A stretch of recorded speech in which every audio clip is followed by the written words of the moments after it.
रामपुर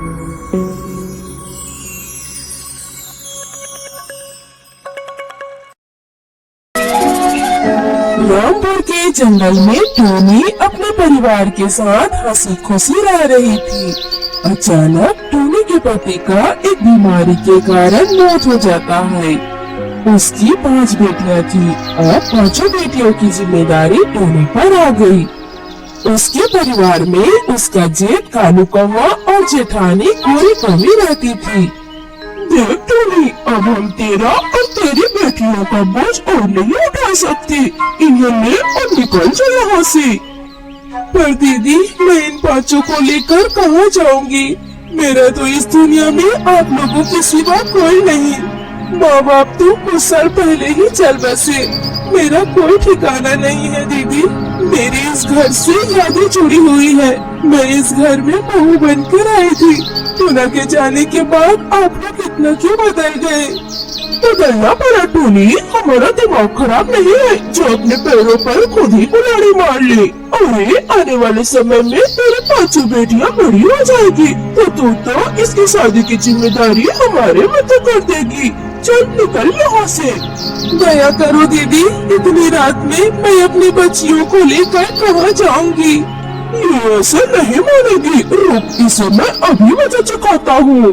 भैया आप तो दया करें, मेरी नहीं तो इन बच्चियों के बारे में तो सोचो। बच्चों के बारे में सोचने के लिए है मेरे बच्चे, सोच लूंगा। चल निकल यहाँ से, नहीं तो तुझे और तेरी बेटियों को मार मार के बाहर निकाल दूंगा। टोनी के जेठ जेठानी बड़ी क्रूरता से डंडे दिखाकर टोनी और बच्चों को घर से बाहर निकाल देते हैं। अब मैं इतनी रात को इन 5 को लेकर कहाँ जाऊँ? मेरी मदद करो प्रभु।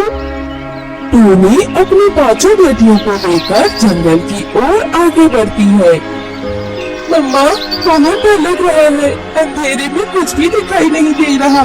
चिंता मत करो, मैं तुम्हारे साथ हूँ ना, डरो नहीं। मम्मा, अब हम कहाँ जाएंगे? ताई और ताऊजी ने तो हमें घर से निकाल दिया। मम्मा, बहुत प्यास लगी है, पानी पीना है। चीकू बेटा, तू इन चारों का ध्यान रख, मैं पानी ढूंढ कर लाती हूँ। टोनी अपनी बेटियों को जंगल में छोड़कर पानी लाने चली जाती है। तभी एक मवाली चील टोनी के पास आता है और टोनी का हाथ पकड़ लेता है। क्या बात है, प्यास लगी है क्या? कहो तो बुझा दे। मेरा हाथ छोड़ो, मुझे छोड़ दो, मुझे जाने दो, छोड़ो मुझे। तभी एक पक्षी वहाँ आ जाता है। अरे दुष्ट चील, छोड़ो इस चिड़िया को। अरे तो इसका कौन है जो बीच में टांग लड़ा रहा है? बस भाग जा यहाँ से, नहीं तो तुझे खच्चा चबा जाऊंगा। मैं जो भी हूँ, तुझे इससे क्या? लगता है तू ऐसे नहीं मानेगा। रुक, तुझे सबक सिखाता हूँ। चीला और उस चील के बीच में लड़ाई हो जाती है और वो चील डरकर भाग जाता है। शुक्रिया भैया, आज आपने मेरी मदद की। इसमें शुक्रिया की कोई बात नहीं, वो तो मेरा फर्ज था बहन। टोनी अपनी सभी बेटियों को लेकर जाने लगती है। तभी वो पक्षी आकर बोलता है, बहन, इतनी रात को तुम अकेली इन बच्चियों को लेकर कहाँ जाओगी? यही पास में ही मेरी मौसी का घर है, रात वहीं रुक जाना। बच्चियों के साथ ये रात को बाहर रहना खतरे से खाली नहीं। मम्मा, हम सबको भूख लगी है, चलो बच्चों मौसी के घर चलते हैं, वहाँ सब पेट भर कर खाना खाना। धन्यवाद भैया। वो पक्षी टोनी और उसकी बेटियों को अपनी मौसी के घर ले जाता है।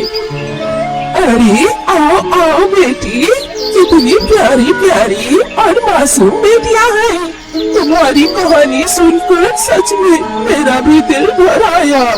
अरे रे, कैसी निर्दयी दुनिया है। बेटी, तुम चिंता मत करो, तुम आराम से यहाँ जितनी मर्जी हो उतने दिन चाहे रह सकती हो। मौसी, जरा इधर आना।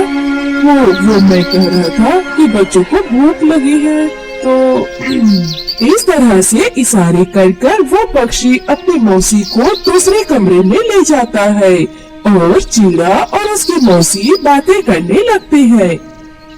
मम्मा, पानी पीना है। तुम यहीं पर बैठो, मैं लेकर आती हूँ। देखो मौसी, बड़ी मुश्किल से ये चिड़िया और उसकी बच्चियाँ हाथ में आई है। तुम्हारे तो दोनों हाथों में चांदी है, तुम अपनी दुकान आराम से चला सकती हो।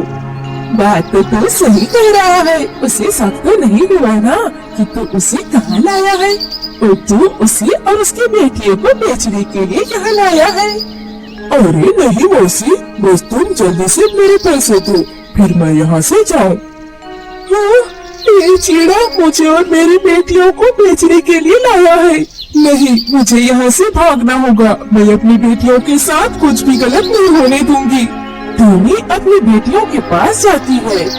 चलो बच्चों, हम यहाँ नहीं रुकेंगे, ये लोग बहुत गंदे हैं। वो दरवाजा खुला है, एक एक करके तुम सब वहाँ से बाहर जाओ और आराम से वो अंकल देख न पाए। टोनी अपनी बेटियों के साथ चुपके से वहाँ भागती है। तभी उस पक्षी की नजर उन पर पड़ती है, फिर वो उन्हें पकड़ने के लिए भागते हैं। मौसी, हमें इन्हें पकड़ना होगा। हे प्रभु, मेरी मदद करो प्रभु, भागो मेरी बच्चियों और तेज भागो, इनके हाथ नहीं आना। तभी टोनी देखती है कि सामने एक मंदिर है और वहाँ घंटियों की आवाज आ रही है। चलो बच्चों, जल्दी से मंदिर पे चलो, वहाँ हमें कोई कुछ नहीं करेगा। अब हम इन्हें नहीं पकड़ सकते, ये हनुमान मंदिर में चली गई है। किसी ने हमें वहाँ देख लिया तो पुजारी और सब लोग हमें पुलिस में पकड़वा देंगे। छह, हमारी किस्मत ही खराब है, इतना बढ़िया सौदा हाथ से चला गया। हाँ, चलो वापस चलते हैं।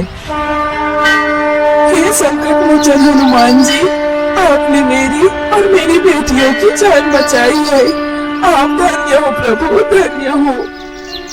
बजरंगबली शरण में आए हर भक्त की मदद करते हैं। यहाँ तुम्हें डरने की कोई जरूरत नहीं है। पर बेटी, तुम इतनी घबराई हुई क्यों हो? टोनी पुजारी जी को अपनी सारी दुख भरी कहानी बताती है। बेटी, तुम चाहो तो इसी हनुमान जी के मंदिर में रहकर प्रभु जी की सेवा करो। यहाँ तुम्हें किसी प्रकार की कोई डर नहीं है। पुजारी जी की बात सुनकर टोनी को थोड़ी तसल्ली होती है। उस दिन से टोनी अपनी 5 बेटियों के साथ हनुमान मंदिर में ही रहने लगी।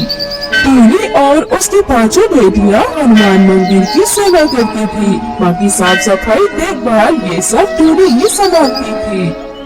एक दिन टोनी ने पुजारी जी से कहा, पुजारी जी, मैं सोच रही थी कि मंदिर के बाहर ही फूल, माला और पूजा की सामग्री बेचने का काम करके थोड़े पैसे कमा लूंगी, ताकि अपनी बेटियों को स्कूल में पढ़ा लिखा कर उनकी शादी कर सकूं। ये तो बहुत अच्छी बात है टोनी बेटी। मैं कल ही फूल वाली और पूजा सामग्री वाली सामान की दुकान के पास ले चलूंगा। वो तुम्हें उधार फूल, माला और सामग्री दे देंगे। जो भी कमाई होगी उसमें से तुम धीरे धीरे करके उसके पैसे चुका देना। बाकी की कमाई अपने पास रख लेना। ऐसे ही धीरे धीरे तुम्हारा काम शुरू हो जाएगा।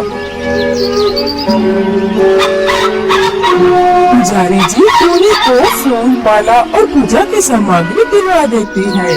टोनी मंदिर के बाहर ही फूल, माला और पूजा की सामग्री बेचने लगी। टोनी ने अपनी बेटियों को सरकारी स्कूल में एडमिशन भी करा दिया और उसकी बेटियां पढ़ने जाने लगी। ऐसे ही टोनी को हनुमान मंदिर में रहते हुए 15 साल बीत गए। टोनी की मंदिर के सामने ही फूल, माला और पूजा सामग्री की 2 दुकानें थी। मंदिर के पुजारी का निधन हो चुका था। अपने जाने से पहले पुजारी जी मंदिर का सारा कार्यभार टोनी को सौंप दिए थे।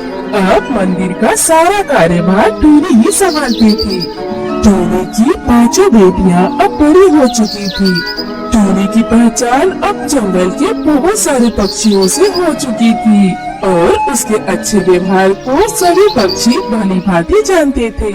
इसी कारण से उसे अपनी बेटियों की शादी में कोई परेशानी नहीं हुई। टोनी ने अपनी बेटियों की शादी बड़े धूमधाम से करा दी। हनुमान जी के आशीर्वाद से और उसके अच्छे कर्मों की वजह से आज उसकी पांचों बेटियां अपने ससुराल में खुश थी। वो कहते हैं ना, जिसका कोई नहीं होता उसकी रक्षा करने वाला स्वयं भगवान होते हैं। दोस्तों, हमारी स्टोरी देखने के लिए हमारे चैनल को सब्सक्राइब जरूर करें। धन्यवाद।